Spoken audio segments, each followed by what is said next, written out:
Hey everybody, welcome to week 5. So we have gotten underway on our creative nonfiction essay. And so this week we are going to continue going through the writing process with that essay.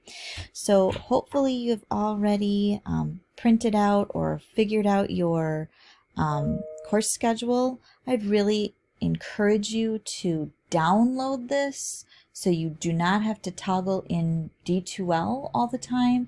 I'm finding that people are losing track a little bit because they're trying to go into the D2L view and it's a little bit tricky. So I would really, if you can't print it, at least download it so it is on your computer and you will be able to like mark things off and highlight things and stuff, because it should be a working document. Our focus for this week, of course, is drafting your second draft for your creative nonfiction essay and to work on paragraphing in that draft. So let's take a look at our first job. Always is to look at Never a Day Without a Line, your writer's notebook daily writing. You have 2 prompts that I am going to dictate to you. The first one is to write a 2-minute blast, and you should remember that from your voice thread when I introduced what a creative nonfiction essay is. So if I have the directions here, try and follow those. I think that will give you a great perspective and it will challenge you to see from multiple perspectives. The other thing is to add figurative language to your essay. There is a video this week that you will be watching as a review of figurative language. You should watch that video probably before you do this prompt. Then you have 3 prompts that talk about what are you going to do to help you draft your essay. I'm noticing that I say your choice, your choice, your choice, and then I say specific about be specific about what you choose. This should also be drafting for your essay. You may use one of those to do whatever you want as well. If you just have something else that you want to focus on, just one to do completely of your choice. I always like to have a complete choice for you. So if you have like a poem that you want to write or something like that, that is fine for one of those choices. The other 2 should really be focused on your essay and making your essay drafting more complete. So that's what I should see in your Never a Day Without a Line writer's notebook daily writing this week, as I should see a 2-minute blast. I should see some kind of work about figurative language that will be added into your essay. I should see 2 posts that will be specific to your creative nonfiction essay, and then I can see another one that is just kind of fun or journaly or whatever you want. Okay, so there is Never a Day Without a Line for this week. Monday you have 2 things to do. The first thing is I would like you to take a look at your essay that you wrote, and I know that you just did a brain dump, and we'll be doing some revising of that, of course a lot of revising of that this week. So what your first thing is going to do is you're going to look at that brain dump and you're going to look at it and say, okay, what is my rhetorical situation? And if you need a reminder about what a rhetorical situation is, see page 35 of your book. John Warner goes through the rhetorical situation in his book, and I think he even asks some questions.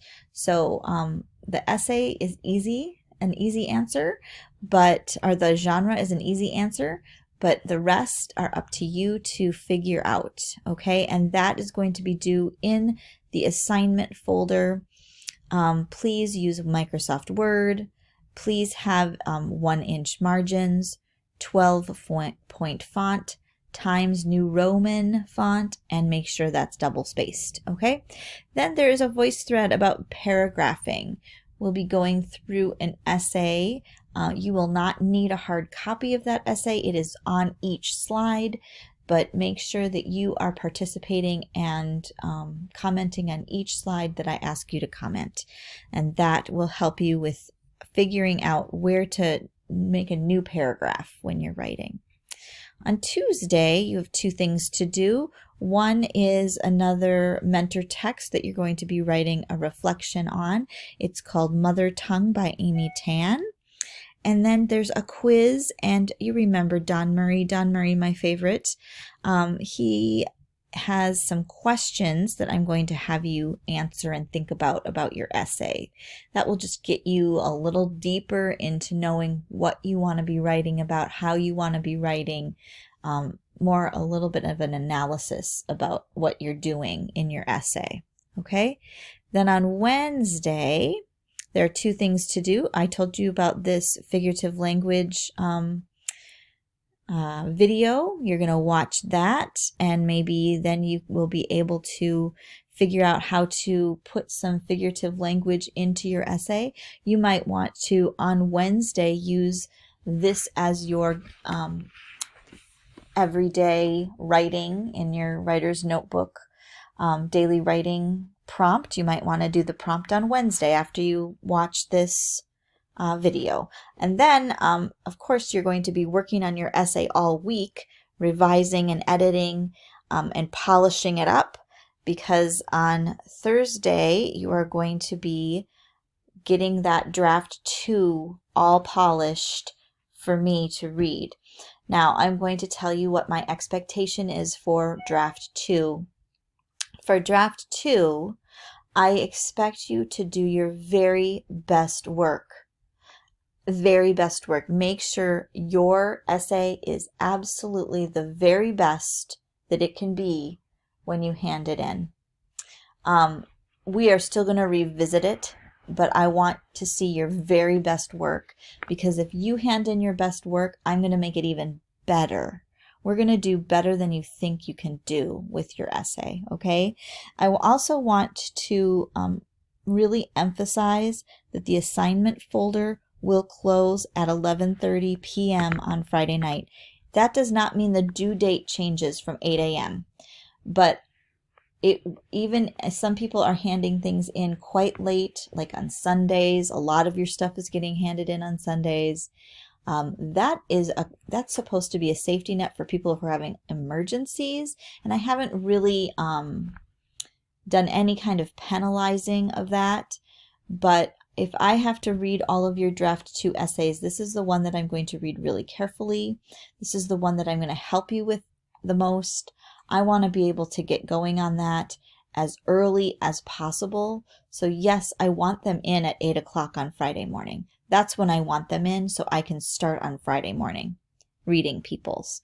But I've noticed also that I'm done with, this is from years past, I am done with people's essays, and then somebody hands it in at 11:30 on Sunday night, and I'm done. And then I get crabby, because then I'm up all night on Sunday, and I'm trying to get these back to you as fast as possible so you can work on your next draft. So it's closing at 11:30 on Friday night to give me time to get back to you. So I just want you to know that's a little bit of a change. Most things close on Sunday night. And again, those should be negotiated with me. If you have to hand something in late, you should be talking to me about that. And it shouldn't just be that it's open and so you think that it's due on Sunday night. It's due at the due date. So the due time is 8 a.m. on Friday. That's when I'm expecting you to get it done. And it closes at 11:30. So those of you who are pushing the envelope, don't push it too far. Okay? And then on Friday, of course, you just have your writer's notebook thing. And maybe this will be the day that you just do something fun for yourself because your essay is already handed in. All right, so that is this week. I would like you to really focus on doing really good work on your essay. If you have questions or want to meet with me or talk with me about your essay, please don't hesitate to email me and set up a time that we can meet in Zoom and we can talk about it. I've already met with people and talked with them about their essays. It helps a lot to just have a conversation. It helps figure out a direction to go and where you want to explore. So please, please don't hesitate to get in touch with me and we can get on Zoom. All right. I am so looking forward to reading your brain dumps. That's my next job. So have a lovely, lovely week, and I will see you in the next presentation.